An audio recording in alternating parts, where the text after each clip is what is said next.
So yes, हम लोग कहाँ पढ़ते हैं? फिफ्थ क्वेश्चन पे, central bank digital currency, it is a legal tender.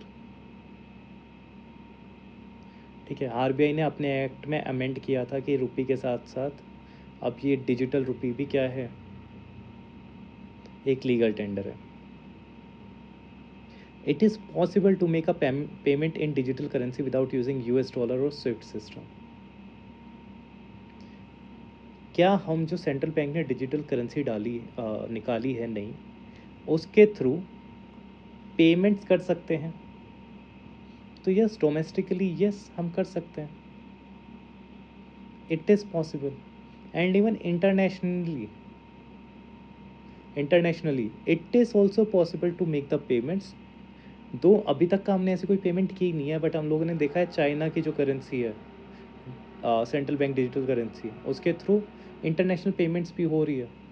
Russia के ऊपर सैंक्शंस लगा रखे हैं यूएसए ने।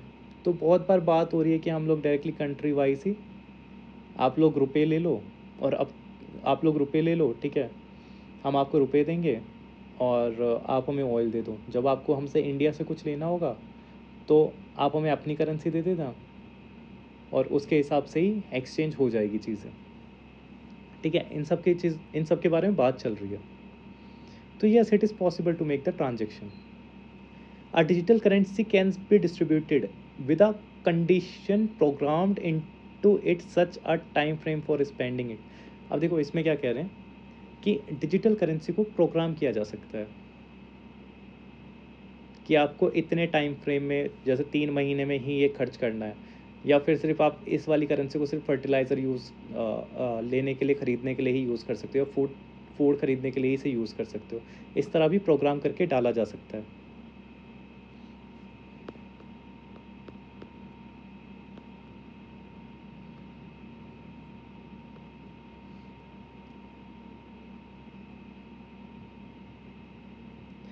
CBDC has a programmable feature such something physical currency can't do, like a smart contract or programmable logic. For example spend limit डाल देंगे, जैसे Covid में स्टिमुलस की ज़रूरत है, तो कोविड में आपके अकाउंट में पैसे डाल दिए कि आप खर्चा कर लो आराम से, कोई दिक्कत नहीं है, आप लोग कमा नहीं पा रहे हो तो ये लो, थोड़ा हमने पैसे डाल दिया है। कि स्पेंड कहाँ करना है, कि एसेंशियल्स पर ही स्पेंड करे जा सकते हैं, फूड एंड फर्टिलाइज़र पर। दिस इज कॉल्ड प्रोग्रामेबिलिटी और कंडीशनल CBDC। ठीक है, real world example digital yuan है चाइना का, included expiry date on subsidies. और आरबीआई ने भी ये मेंशन किया हुआ है अपना आरबीआई कॉन्सेप्ट, और बिस की रिपोर्ट में भी ये चीज़ मेंशन है।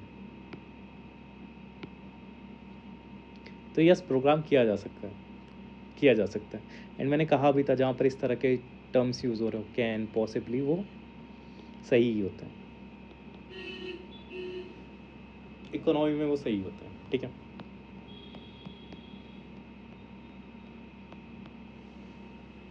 चलो, जब भी अल्फ़ा बीटा गामा, जब भी आप इन्हें पढ़ोगे और सारे ऑप्शन को, तो इनमें से वैसे भी आपको कोई सही नहीं लगेगा, क्योंकि एक न्यूमेरिक वैल्यू है, जिसका भी दिमाग वहाँ पर चल गया कि ओके ठीक है, it's kind of a numeric value जो हमने पढ़ी थी, जो कि बताता है हमें fluctuation of a stock to change. ठीक है, फ्लक्चुएशन के बारे में बताता है स्टॉक में। अब ये क्या है, थोड़ा और इसे डिटेल में पढ़ लेते हैं, और इसके और 4 ऑप्शंस भी क्या क्या बात कर रहे हैं वो भी देख लेते हैं। देखो, beta is a measure of stock volatility, कि रिस्क कितना है स्टॉक में in relation to the overall market, ये बताता है आपको। Usually a benchmark like Nifty और Sensex, it tells you how sensitive a stock is to market movement. इसका क्या मतलब है, अगर बीटा की वैल्यू 1 है तो stock moves in line with the market. अगर बीटा की वैल्यू ग्रेटर देन 1 है, stock is more volatile than the market, aggressive है। फॉर एग्जाम्पल, अगर बीटा की वैल्यू 1.5 है, greater than 1, if market rises by 10%, then Tata motor rises by 15%। Stock is, अगर beta की value less than 1 है, stock is less volatile than the market. For example, हल has beta is to 0.6, मतलब more stable. If market crashes by 10% then HUL कितना crash करेगा? बस 6% crash करेगा। तो ये मोर स्टेबल है। 0% no correlation with the market, example gold. Negative मतलब move opposite to the market, market बढ़ रहा है तो स्टॉक की वैल्यू घटेगी। तो इस तरह से बताता है बीटा।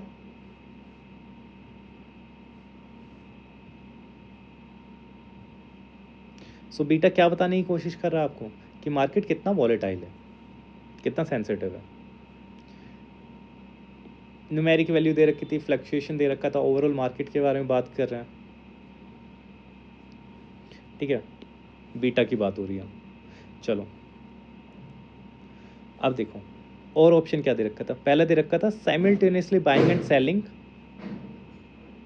के बारे में बात हो रही थी, उसे आर्बिट्रेज कहते हैं, बीटा नहीं कहते। पोर्टफोलियो स्ट्रेटेजी की बात हो रही थी, उसे पोर्टफोलियो बैलेंसिंग कहते हैं, बीटा स्पेसिफिक नहीं था। सिस्टमेटिक रिस्क की बात हो रही थी, यस बीटा बताता है कि सिस्टमेटिक रिस्क क्या होता है, बट वो खुद ब खुद में रिस्क नहीं है। यहाँ तीसरे ऑप्शन में क्या कह रहे थे कि a type of systematic risk, तो बीटा खुद ब खुद में सिस्टमेटिक रिस्क नहीं है, इट जस्ट टेल यू कि कितना रिस्क है, कितना स्टॉक वॉलेटाइल है, कितना नहीं है। तो answer is D. Credit agencies की बात कर लेते हैं। Credit rating agencies are regulated by SEBI, not RBI. The हम लोग पहले भी देख चुके हैं, अथॉरिटी वाली चीज़ें वैसे भी गलती दे रहा है यूपीएससी में, इकोनॉमिक्स में। The rating agency popularly known as ICRA is a public limited company. Brics rating is an Indian credit rating agency. अब देखो दीज काइंड ऑफ स्टेटमेंट, यहाँ पर इकरा को पब्लिक लिमिटेड कंपनी कह दिया है। एग्जाम में आपका आ सकता है दिमाग में, क्योंकि पढ़ा तो होता नहीं है इस तरह की चीज़ें कि यार प्राइवेट लिमिटेड भी तो हो सकती है। Brick work rating is N India credit rating agency, अगर आपने कभी नहीं सुना है तो हो सकता है ये फॉरेनर भी हो, इटली की हो, यूएसए की हो, हु नोस। बट हमें पता है कि तीन में से दो तो सही ही हैं, कोई एक गलत करना है। और यूपीएससी जनरली सबसे इजी स्टेटमेंट गलत देता है, दैट इज़ अथॉरिटी हो और इन्वायरमेंट या जोग्राफी में लोकेशन हो, north east, north west, south Asia, south Africa, कि यहाँ पर ये चीज़ मिलती है, तो वो चीज़ जनरली गलत देता है। तो यहाँ पर भी फर्स्ट स्टेटमेंट गलत था। क्रेडिट रेटिंग एजेंसीज के बारे में थोड़ा सा पढ़ लेते हैं। क्रेडिट रेटिंग एजेंसीज का असली काम क्या होता है? सिक्योरिटीज़ जैसे कि डिबेंचर, बॉन्ड्स और कॉमर्शियल पेपर की क्रेडिट वॉर्थिनेस को रेट करना, डिफ़ॉल्ट रिस्क को मापना कि कितना डिफ़ॉल्ट रिस्क है इनमें, ठीक है। बॉन्ड्स को, कॉमर्शियल पेपर्स को, कि इनमें कितना रिस्क हो सकता है, इनकी कितनी क्रेडिट वॉर्थिनेस है, ये कौन नाप के देता है आपको? क्रेडिट रेटिंग एजेंसीज नाप के देती है। जहाँ भी बॉन्ड्स आ गए, डिबेंचर्स आ गए, कॉमर्शियल पेपर्स आ गए, ये सब आ गए, तो यहाँ पर इन्हें कौन रेगुलेट करेगा? सेबी रेगुलेट करेगा, ऑब्वियसली आरबीआई नहीं करेगा, ये सब कैपिटल मार्केट इंस्ट्रूमेंट्स हैं।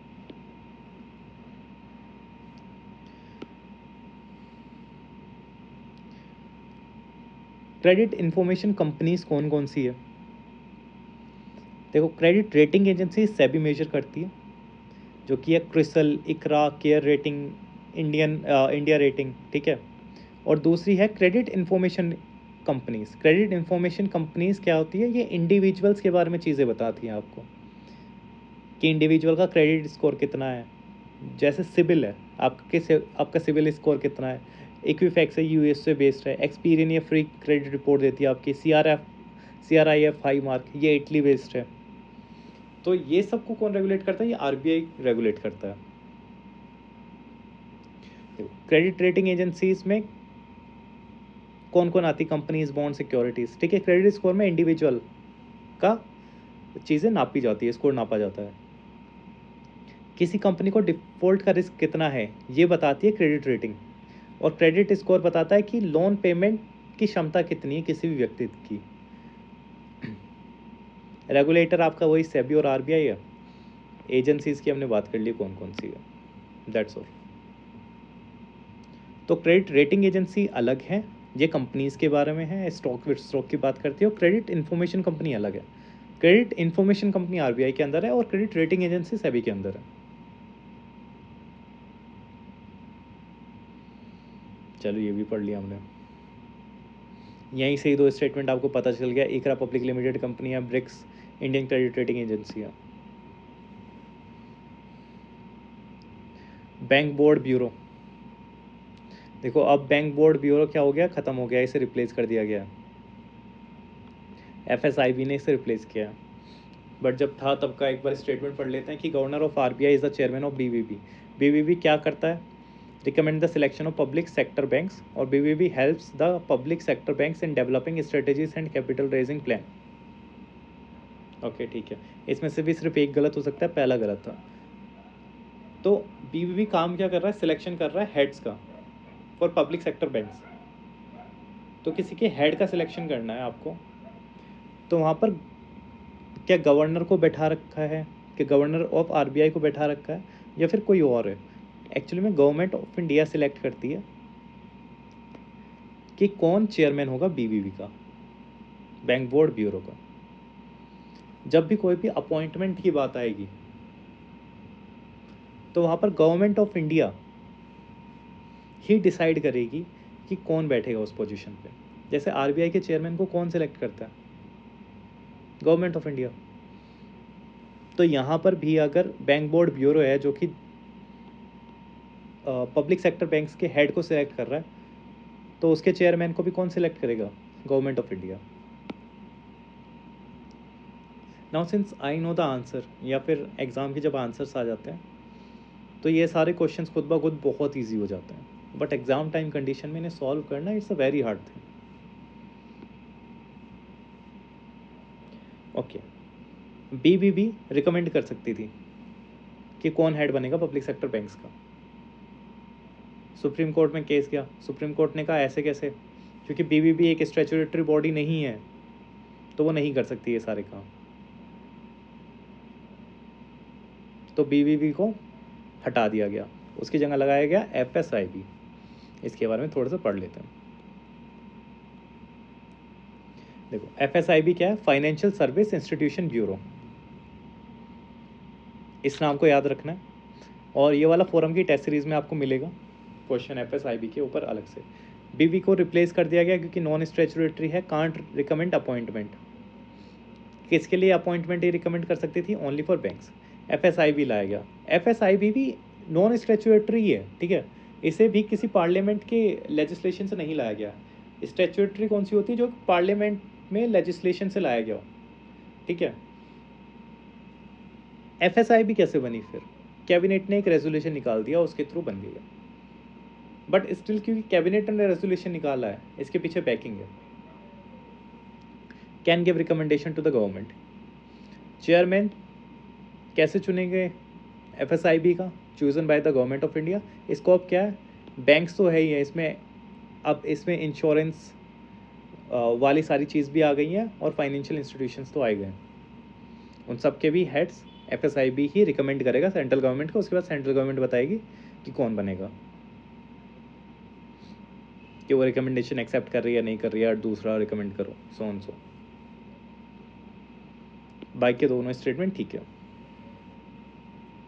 बहुत जेनरिक सा भी था थर्ड स्टेटमेंट, तो सेकंड और थर्ड स्टेटमेंट वैसे ही बहुत जेनरिक से थे, ट्विस्ट करने का स्कोप भी पहले वाले में ही था। कन्वर्टेबल बॉन्ड्स की बात कर रहे हैं हम लोग। ओके, तो कन्वर्टेबल बॉन्ड्स क्या होते हैं, as there is an option to exchange the bond for equity, convertible bond पे are lower interest rate. Convertible bond वो होते हैं कि कन्वर्टेबल बॉन्ड, आपने एक बॉन्ड ले लिया कंपनी का, या तो आप इक्विटी शेयर्स ले सकते हो या फिर बॉन्ड ले सकते हो। बॉन्ड होता क्या कि अगर आपने बॉन्ड लिया हुआ है, मतलब ये काइंड ऑफ आपने बॉन्ड इशू किया अपना, तो काइंड ऑफ आप लोन मांग रहे हो बाहर जाकर। जैसे गवर्नमेंट ऑफ इंडिया अपने बॉन्ड इशू करती है, तो बॉन्ड क्या है, काइंड ऑफ लोन होता है, कि अगर किसी ने बॉन्ड के बदले पैसे दिए तो वो लोन है, उसके बदले इंटरेस्ट रेट भी मिलता रहेगा, और बाद में आपको पूरा पूरा उसका जो जितना भी दिया वो पैसा भी लौटाना होगा। इक्विटी क्या होती है, इक्विटी में आपने शेयर्स खरीदे कंपनी के, ठीक है, इसके बदले आपको डिविडेंड या प्रॉफिट में से हिस्सा मिलेगा। आपके पैसे चले गए, आप वो पैसे वापस नहीं आएंगे, आपने वो शेयर खरीद लिए, कंपनी बढ़ेगी तो आपके शेयर की वैल्यू बढ़ेगी, कंपनी डूब गई तो आपको कोई पैसा नहीं मिलेगा उस शेयर का। तो ये दो चीज़ होती है, एक होती है बॉन्ड और एक होती है इक्विटी। अब कन्वर्टेबल बॉन्ड क्या होते हैं? कन्वर्टेबल बॉन्ड का मतलब होता है कि ये जो बॉन्ड है, अगर कंपनी अच्छा करती है तो आप इस बॉन्ड को इक्विटी शेयर में भी बदल सकते हो। मतलब सोने पे सुहागे वाली बात है। सपोज करो एक कंपनी है, आज उसकी वैल्यू है 1 करोड़ रुपये, उसने इशू कर दिया बॉन्ड के, यार बॉन्ड दे दो, तो उसे चाहिए 10 लाख रुपये रेज करने। तो उसने 10 लाख का बॉन्ड इशू किया, यू एज एन इंडिविजुअल आपने खरीद लिया और आपने कहा 10% का मैं इंटरेस्ट रेट लेता रहूँगा, तो आपको 10% इंटरेस्ट मिल रहा है साल का। मतलब 1 लाख रुपये आपके पास एक्स्ट्रा आएंगे और ये 10 लाख तो आपके हैं ही हैं जो कि इन्हें वापस करने कंपनी को। अब आपने देखा कि ये जो कंपनी है ये बहुत अच्छा कर रही है, ये हो गई है 10 करोड़ की।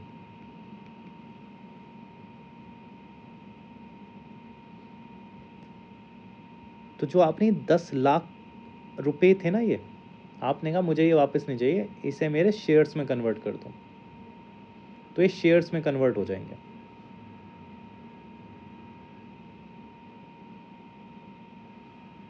एंड वो भी पुराने वाले, जो कंपनी का पुराना रेट था उसी में, तो ये शेयर्स में कन्वर्ट हो जाते हैं।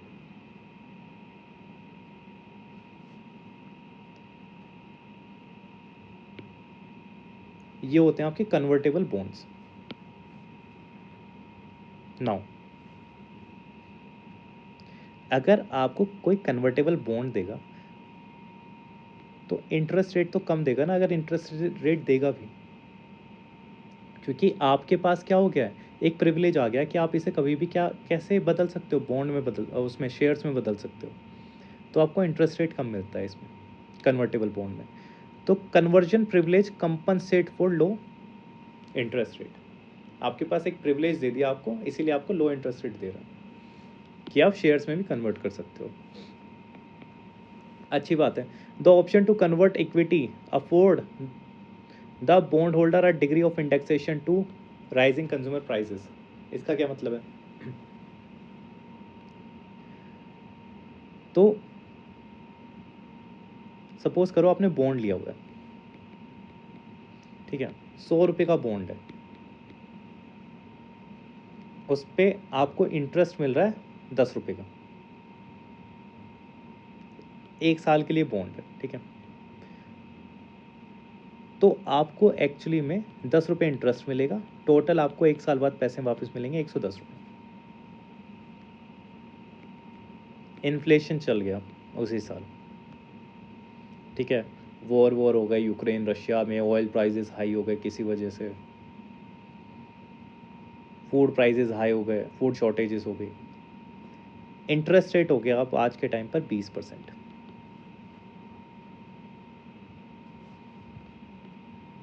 राइट। मतलब 20% आपका इन्फ्लेशन है।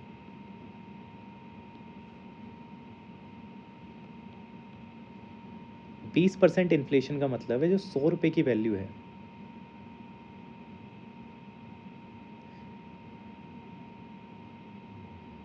वो अब 80 रुपये ही रह जाएगी।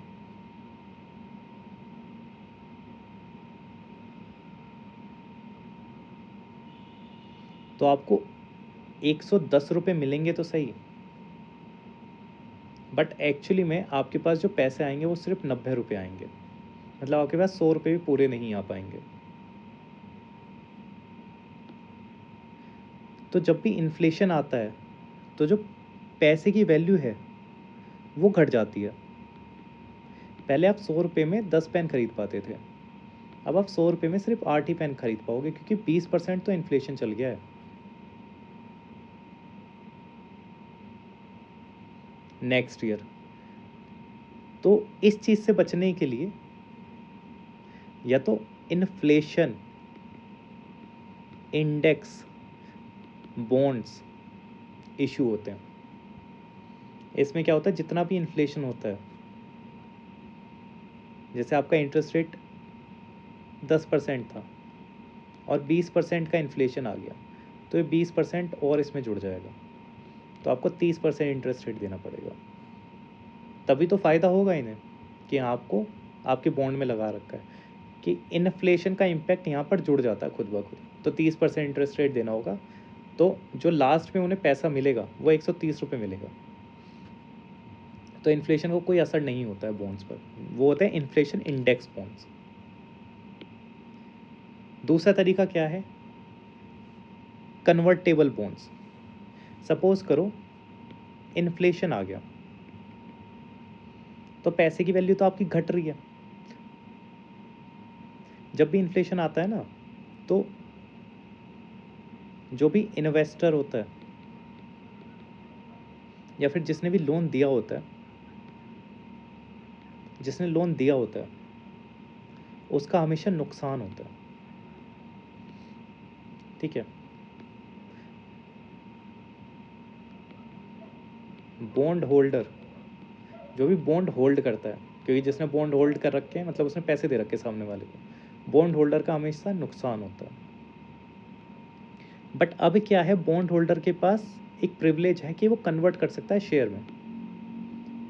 सपोज करो अब इन्फ्लेशन चल रहा है, तो अब अगर वो पैसे निकाल लेगा, नेक्स्ट ईयर तक का वेट करेगा, तो उसे तो पैसे वैसे भी कम ही मिलेंगे क्योंकि इन्फ्लेशन चल रहा था।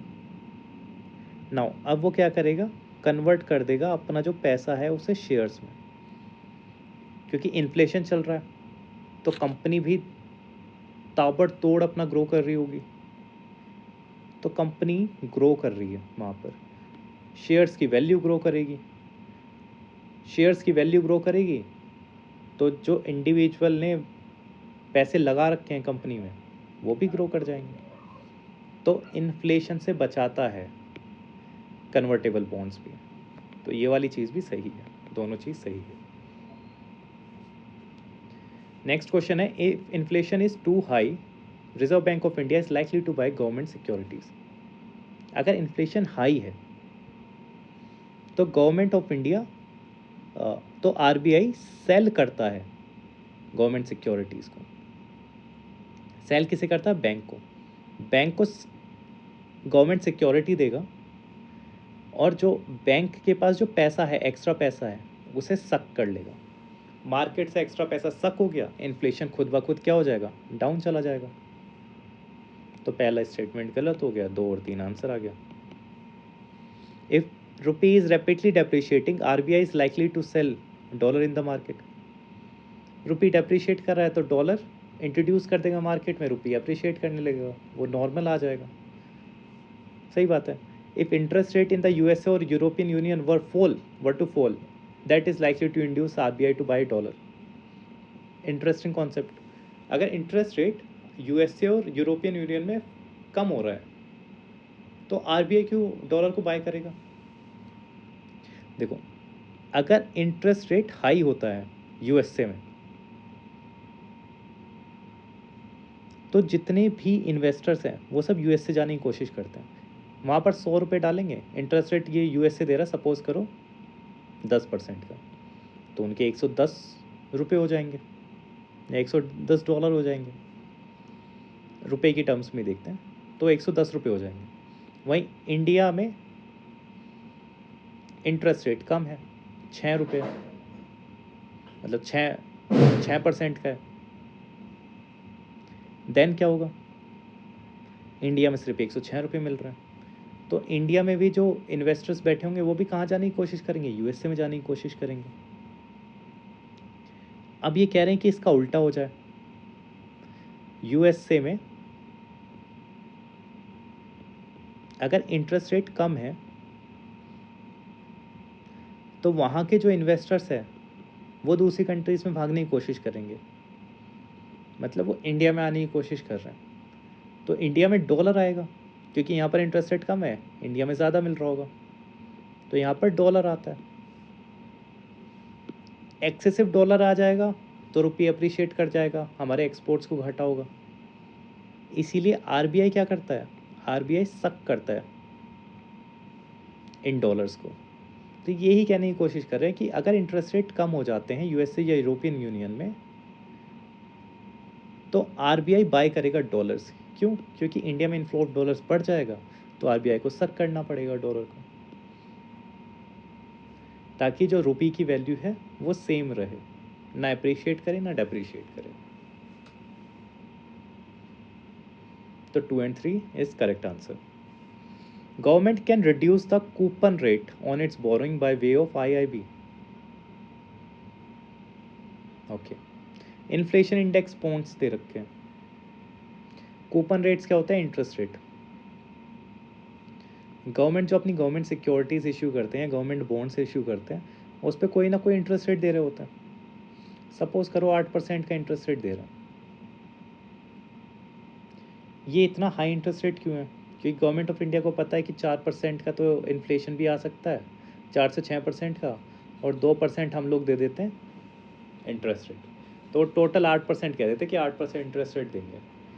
बट अगर हम इन्फ्लेशन इंडेक्स बॉन्ड निकालें कि इन्फ्लेशन अगर आएगा भी तो आपके पास सिक्योरिटी है, मतलब सपोज करो अगर इन्फ्लेशन 6% रहा तो ये 6% ऐड हो जाएगा आपका इंटरेस्ट रेट में। तो अब गवर्नमेंट ऑफ इंडिया क्या करती है? सिर्फ 2% का इंटरेस्ट रेट निकालेगी कि भाई 2% का इंटरेस्ट रेट है, जितना भी इन्फ्लेशन होगा वो ऐड होकर आपको मिल जाएगा। अगर 6% का है तो टोटल इंटरेस्ट रेट बनेगा आपका 8%। तो yes, government can reduce the coupon rate like interest rate on its borrowing by way of IIB, कि अगर उन्होंने इन्फ्लेशन इंडेक्स बॉन्ड निकाले हैं तो वो क्या करेगी? इंटरेस्ट रेट कम रख सकती है। सपोज करो अब इन्फ्लेशन सिर्फ 3% आया, 3% पे मैनेज कर लिया आरबीआई ने इन्फ्लेशन, तो गवर्नमेंट को कितना देना पड़ेगा? 5% देना पड़ेगा इंटरेस्ट रेट। तो ये गवर्नमेंट के लिए बेनिफिशियल होता है कि अगर आप इन्फ्लेशन कंट्रोल करने में सक्सेसफुल हो गए तो आपको कम इंटरेस्ट रेट देना पड़ता है। एंड ये बोरोअर्स के लिए भी बेनिफिशियल होता है, क्योंकि अगर इन्फ्लेशन ज़्यादा हो गया तो वो सेफ़ है। फिर भी इन्फ्लेशन मान लो 20% का आ गया और 2% इंटरेस्ट रेट है, तब भी उन्हें 22% इंटरेस्ट रेट मिलेगा। तो it's a win win situation for both. Okay, IIB provide protection to investors. IIB protection provide करता है इन्वेस्टर्स को from uncertain regarding inflation. Yes, the interest rate received as well as capital gains on IIB are not taxable. गलत। Taxes की जहां भी बात होगी interest के ऊपर, डिविडेंड के ऊपर लगेगा ही लगेगा। ठीक है, तीसरा हटा दो, तीसरा हटा दो, तीसरा हटा दो, पहला और दूसरा। कंट्रोलिंग इन्फ्लेशन, कौन कंट्रोल कर रहा है इन्फ्लेशन को और मेंटेन कर रहा है प्राइस स्टेबिलिटी को? वो तो आरबीआई ही करता है। We already know this. Okay, next question. Most inflationary in its effect. Most inflationary कौन सा है इफेक्ट में? रीपेमेंट ऑफ पब्लिक डेब्ट, borrowing from public finance, bank to finance. जब भी आप न्यू मनी क्रिएट करते हो वो होती है high powered money, M0, new money. It is highly inflationary, क्योंकि इसका मल्टीप्लायर इफेक्ट होता है इकोनॉमी में। आप 100 रुपये नए इंट्रोड्यूस कर रहे हो तो वो इकोनॉमी में जाके 500 से 600 रुपये बना देता है। सपोज करो आपने 100 करोड़ रुपए डाले तो वो 600 करोड़ रुपए इकोनॉमी में इस तरह घूम रहे होंगे, वो खुद ब खुद 600 करोड़ रुपए बन जाएंगे। इसीलिए इसे कहते हैं monetisation of deficit. Monetisation of deficit या फिर हेलीकॉप्टर मनी, ये अब बैन है इंडिया में। ठीक है, वेज एंड मीन्स एग्रीमेंट आया था 1997 में, उसके थ्रू, और इसे ही FRBM एक्ट इंस्टीट्यूशनलाइज कर दिया था। FRBM एक्ट आजकल हम कहते हैं 2003 में ही आया था कि मोनेटाइजेशन ऑफ मनी बैन है, क्योंकि ये हाईली इन्फ्लेशनरी होता है। तो creating new money to finance a budget deficit, यही सबसे ज़्यादा इन्फ्लेशनरी होता है।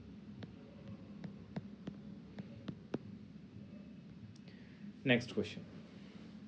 Retail investor through demat account can invest in treasury bill and government of India डेप्ट इन प्राइमरी मार्केट। अब ये करंट अफेयर से इंस्पायर्ड है अगेन।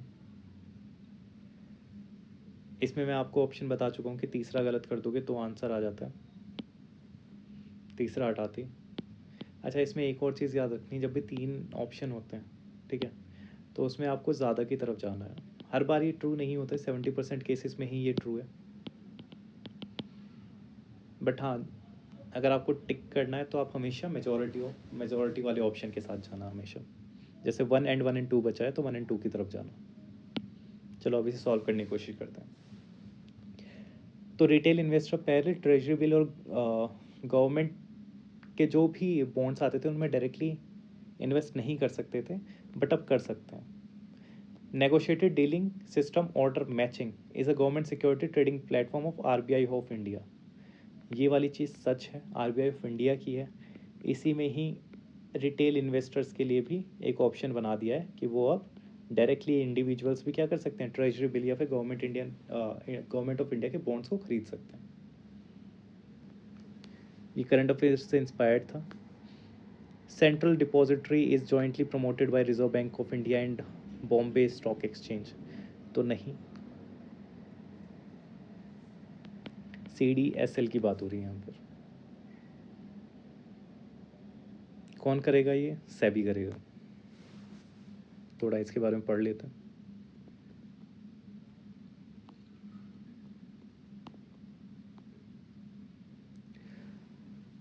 देखो, retail investor can participate in primary auction of government securities and treasury bill via retail direct scheme launched by RBI in 2021 demat account and via RBI retail direct portal। ठीक है। Negotiated dealing system order matching NDSOM is a government security trading platform of RBI, yes, operated by RBI, yes, used for trading government securities, T-bills among institution, bank, insurance, etc. Recently opened to retail investor through the RBI Retail Direct platform. Retail leg of NDSOM, Negotiated Dealing System Order Matching। ठीक है, ये RBI का platform है, operated by RBI। और central depository services is jointly promoted by RBI and BSE, तो ये गलत है, ये promoted by BSE है only। RBI is not a promoter of CDSL। Depository services होती क्या है, डिजिटल लॉकर की तरह होती है for your investment. Depository services, जैसे हम बैंक में पैसा डालते हैं ना, वैसे डिपॉजिटरी में हम लोग अपने शेयर्स और बॉन्ड्स रखते हैं, और शेयर और बॉन्ड अगर आ रहे हैं यहाँ पर, तो इसके लिए रिस्पॉन्सिबल कौन होगा, सेबी होगा। डिपॉजिटरी सर्विसेज एक ऐसा सिस्टम है जहां पर आपके शेयर्स और सिक्योरिटीज़ को फिजिकल पेपर सर्टिफिकेट की बजाय डिजिटल या इलेक्ट्रॉनिक फॉर्म में स्टोर किया जाता है। सिंपल, ठीक है। ये शेयर NDSL या CDSL में रिकॉर्ड होते हैं, जो कि 2 बड़े रिपोजिटरी हैं इंडिया में।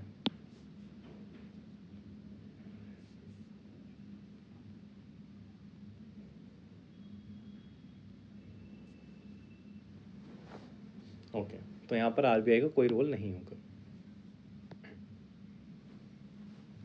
15, the governor of RBI is appointed by central government, yes. Constitution में कोई प्रोविजन नहीं है कि सेंट्रल गवर्नमेंट के पास राइट है डायरेक्शन देने का RBI को इन पब्लिक इंटरेस्ट, ये RBI के एक्ट के अंतर्गत ही लिखा हुआ है, सेक्शन 7 में लिखा है, guess. And the governor of RBI draws his power from the RBI act, yes. 183, urban cooperative banks पहले जॉइंटली रेगुलेटेड थे, स्टेट गवर्नमेंट डुअल कंट्रोल था यहाँ पर, स्टेट गवर्नमेंट एंड RBI के थ्रू। ठीक है, यहाँ कह रहे हैं कि supervised and regulated by local board set up by the state government, तो ये तो वैसे भी गलत है। यहाँ स्टेट गवर्नमेंट एंड RBI होता तो बात अलग होती। अभी RBI ने अमेंडमेंट करके क्या किया था, कुछ अमेंडमेंट हुआ है इसमें, तो अब मेजॉरिटी पावर RBI के पास चली गई है अर्बन कोऑपरेटिव बैंक्स की। रूरल कोऑपरेटिव बैंक में अभी भी जॉइंटली ये लोग मैनेज कर रहे हैं। जॉइंटली कैसे, रेगुलेट RBI करता है for banking function, for administrative function state government regulate करता है। ठीक है, यहाँ कह रहे हैं supervised and regulated by state government, ये गलत होगा, यहाँ पर RBI आना चाहिए था अर्बन कोऑपरेटिव बैंक्स के लिए। ये भी करंट अफेयर से इंस्पायर्ड था। They can issue equity share and preference share, yes they can now. पहले ये नहीं कर सकते थे, अब ये कर सकते हैं। They were brought under the purview of Banking Regulation Act 1949 through an amendment of 1966. Who reads such kind of statements? But ठीक है, अगर आप पहला वाला गलत कर देते हो तो आपके पास आंसर आ जाता है 2 and 3. That's it. ये अजीब से अमेंडमेंट वाले स्टेटमेंट इकोनॉमिक्स में सही ही हो रहे हैं, आप भी सही कराना.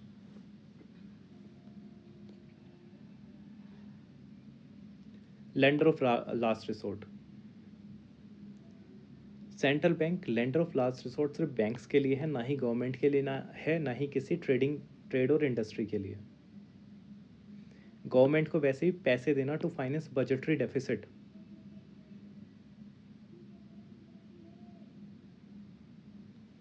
अभी देखो, बजटरी डेफिसिट के लिए गवर्नमेंट को जो पैसा देना है ना, उस पर बैन लग गया था. एक्स्ट्रा ऑर्डनरी सर्कमस्टेंसेज में वेज एंड मीन्स एग्रीमेंट या फिर FRBM के अंदर ये चीज़ें हैं कि आप एक लिमिटेड अमाउंट RBI से ले सकते हो, बट वो भी एज अ लोन होगा, नया पैसा नहीं छापा जा सकता. तो इसे भी हम लेंडर ऑफ लास्ट रिसोर्ट नहीं कहते हैं. तो गवर्नमेंट नहीं है, ट्रेड एंड इंडस्ट्री नहीं है. आंसर आपका सिर्फ और सिर्फ बैंक के लिए ही लेंडर ऑफ लास्ट रिसोर्ट है सेंट्रल बैंक. अब अगर मैं पहला काट देता, पहला तो हर किसी को ही पता होगा कि नहीं है आंसर. दूसरा है, दूसरा और तीसरा है.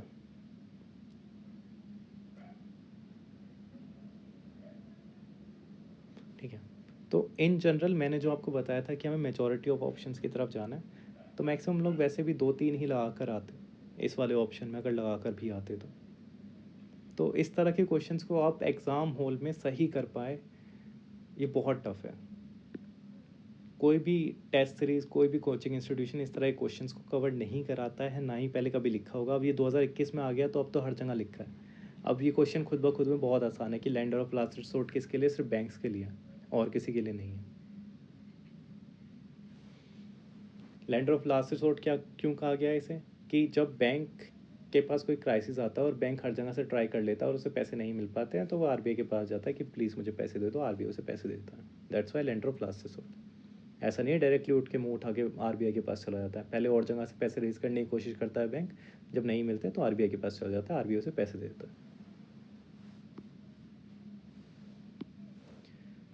नेक्स्ट क्वेश्चन कह रहे हैं कि डिमांड पुल इन्फ्लेशन कैसे कॉज होगा. डिमांड पुल मतलब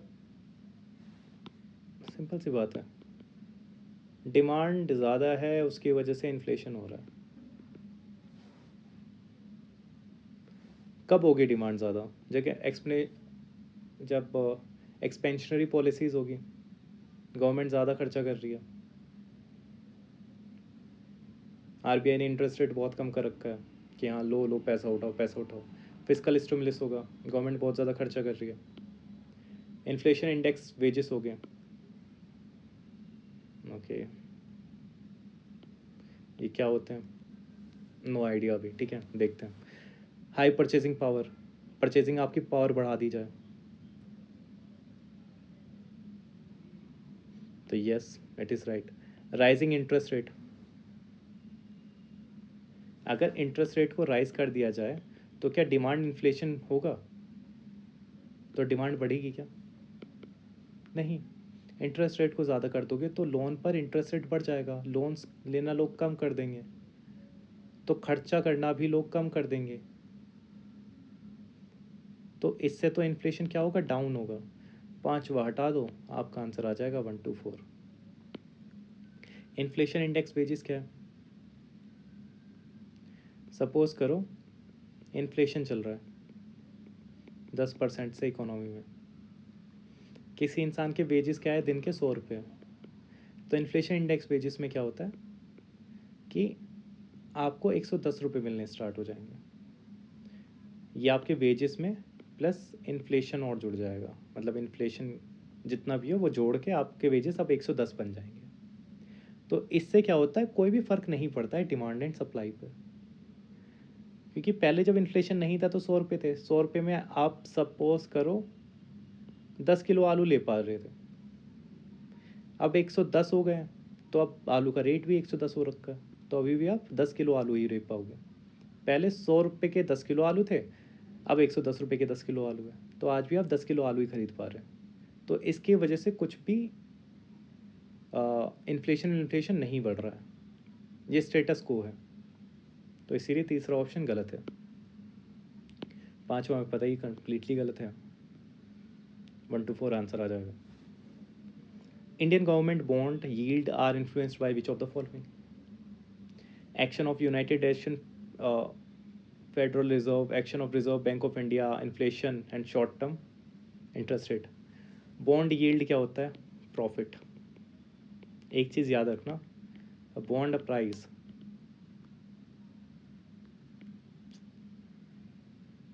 interest rate is directly proportional to bond yield, मतलब profit is inversely proportional to bond prices. अब यहाँ कह रहे हैं इन्फ्लेशन आ रहा है, इन्फ्लेशन की वजह से देखो, इन्फ्लेशन है तो इंटरेस्ट रेट क्या होगा? हाई। इंटरेस्ट रेट हाई होगा तो बॉन्ड यील्ड यस हमें ज़्यादा मिलेगी। क्यों मिलेगी, कैसे मिलेगी, इसके पीछे बहुत सारे, मतलब इसके पीछे रीज़न है, but we can discuss it अभी, क्योंकि बहुत ज़्यादा लंबी खिंच जाएगी फिर ये वीडियो। तो यस, तीसरा वाला ऑप्शन तो ठीक है। दूसरा देख लो, action of Reserve bank of India. Reserve bank of India से तो बिल्कुल ही फ़र्क पड़ेगा। Reserve bank of India repo rate decide करती है, रेपो रेट से इंटरेस्ट रेट डिसाइड होता है। रेपो रेट ज़्यादा, इंटरेस्ट रेट ज़्यादा, रेपो रेट कम, इंटरेस्ट रेट कम, तो यस बॉन्ड यील्ड पे तो फ़र्क पड़ेगा ही। दूसरा सही है। जहाँ पर तीसरा और दूसरा सही है वो एक ही ऑप्शन है, 1 2 3 होगा। Action of United Nation Federal reserve, तो ये भी हम देख चुके हैं कि यूनाइटेड नेशन फेडरल रिजर्व अगर अपने इंटरेस्ट रेट हाई करेगा वहाँ पर, तो इंडिया से पैसा यूएसए में जाने लगेगा।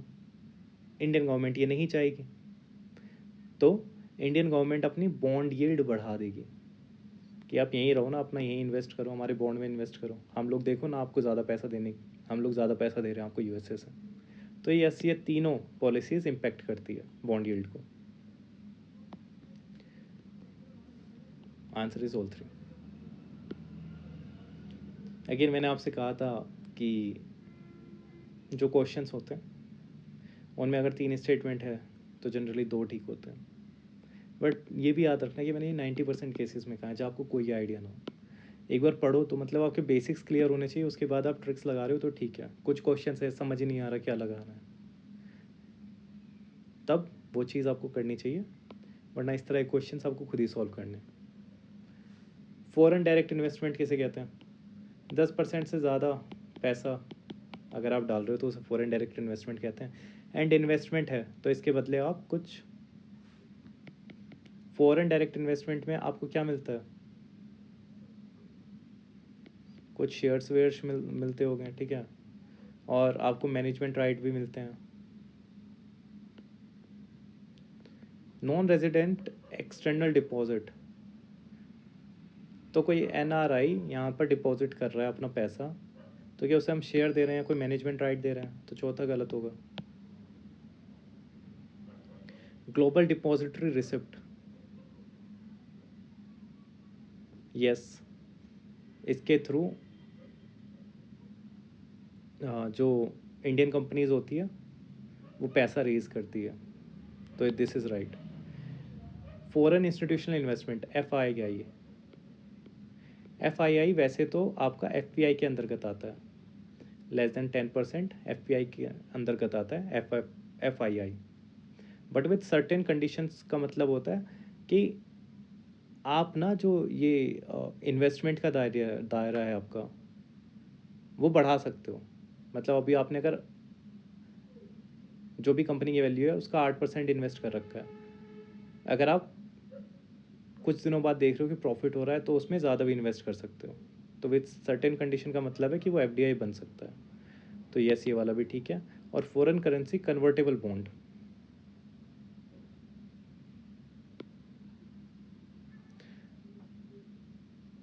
ये भी आपका FDI के अंतर्गत ही आता है। ओके, चूज़ कैसे करना था? चौथा वाला हम लोग आउटराइटली रिजेक्ट कर सकते हैं। अब आंसर बचता है 3 या फिर 1 2 3। आई ऑलरेडी टोल्ड यू, जब भी आपको जाना है तो हमेशा मेजॉरिटी ऑफ ऑप्शंस के साथ जाना, वो ठीक हो जाएगा।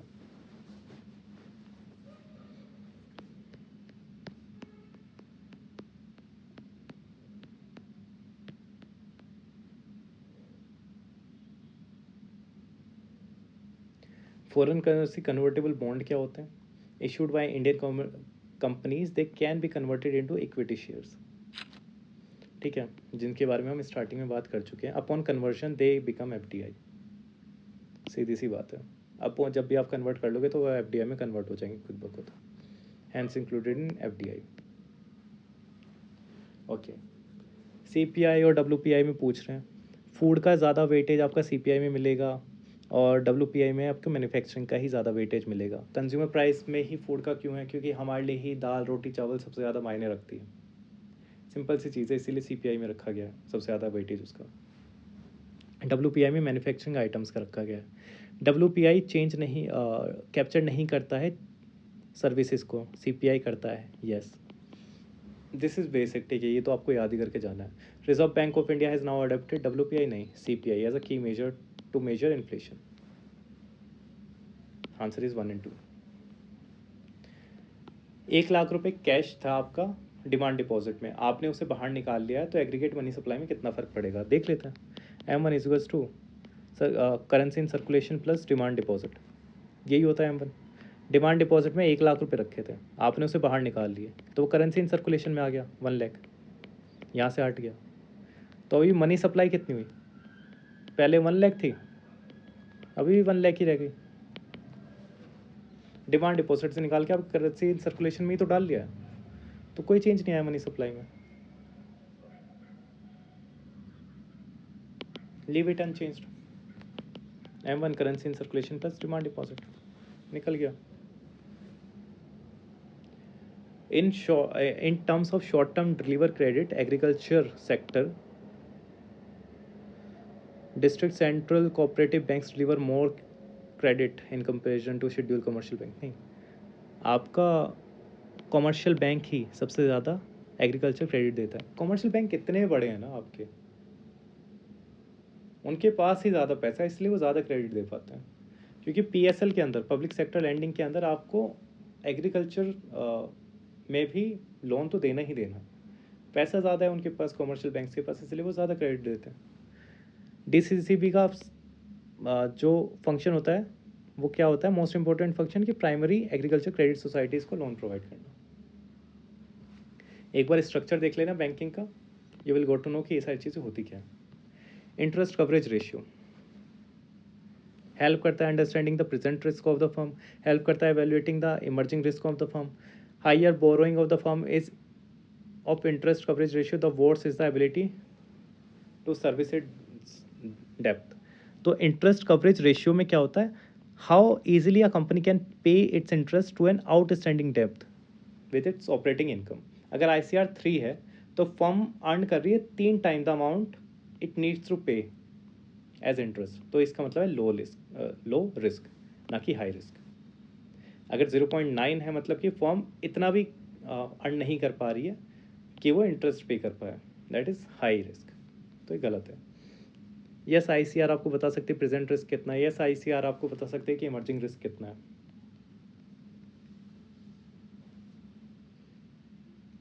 नेक्स्ट क्वेश्चन, कमर्शियल पेपर की जब हम बात करते हैं वो शॉर्ट टर्म बोरोइंग है, सर्टिफिकेट ऑफ डिपॉजिट भी एक शॉर्ट टर्म बोरोइंग है, कॉल मार्केट एक शॉर्ट टर्म फाइनेंशियल इंस्ट्रूमेंट है, जीरो कूपन बॉन्ड में इंटरेस्ट रेट जीरो होता है, इंटरेस्ट बियरिंग नहीं होता है वो, ठीक है। तो इसका आंसर है 1 and 4। अगेन ये जो मैंने आपको money market and capital market के इंस्ट्रूमेंट्स बताए थे उसी के अंतर्गत आता है। आज के लिए 25 क्वेश्चन काफ़ी है, कल मिलते हैं।